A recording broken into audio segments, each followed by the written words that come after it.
Чи зараз можна такі пісні співати? Зараз Великий піст, треба пісні про весну співати і город водити. А що таке огород? Це такі ігри, але ж вас мають. А де ваші хлопчики і дівчатка? Покажи їх.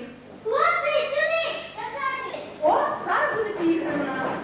А ну, дівчатка, конвіція. Хлопчики теж такі разочком сюди, по-перше. Самі такі, щоб був весільний хлопчик. Держітеся друг за друга, міцно.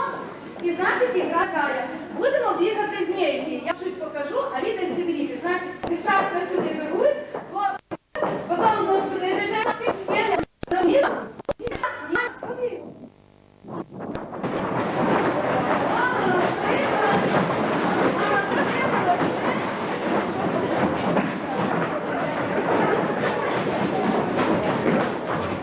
І так, зараз побачимо, хто поведе в Україні. І так,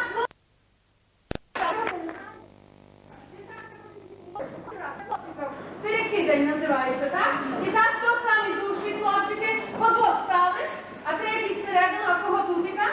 Так, давай, дівчинка, то сюди трошки вийдемо, війти сюди теж, чуть-чуть перейдіти сюди.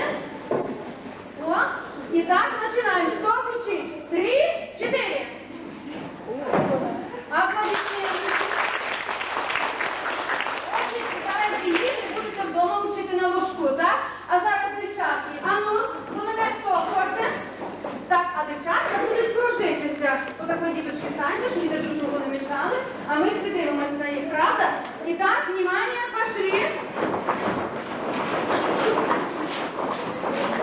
Аплодируйте.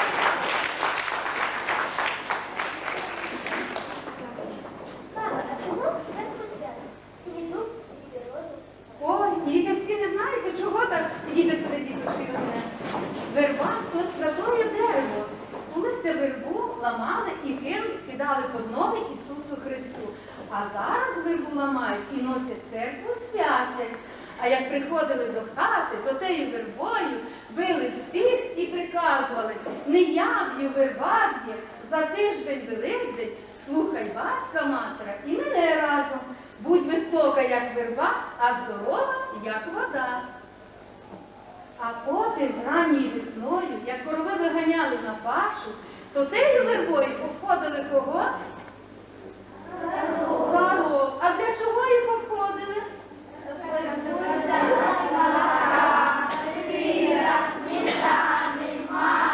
Ох, які ж ви умніці. Все правильно. І коровка геть все не подавала. А ще, як дітьком болить голова, то геть верхньої голівки теж водили вокруг головки, щоб голова не боліла. Так? А які пісні співаєш? Ой, а пісень ми в них співали. А зараз, діточки, ми будемо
як на тобі горечко гнеться, як на тобі горечко гнеться. Нехай греться, хоч полагнеться, нехай греться, хоч полагнеться. Ой, дівчата, подивіться, яка вода чистенька, чистенька. Так і хочеться роздутися і пробігти водички. А колись ці люди, давні часи, я ще помню, що моя бабушка і прабабушка, як мені розказувала, ранньою весною на ноги закрутить завої, та йде на лужок, з сундука вийме своє полотно, тоє полотно розстелене лишу і прачом пов'є.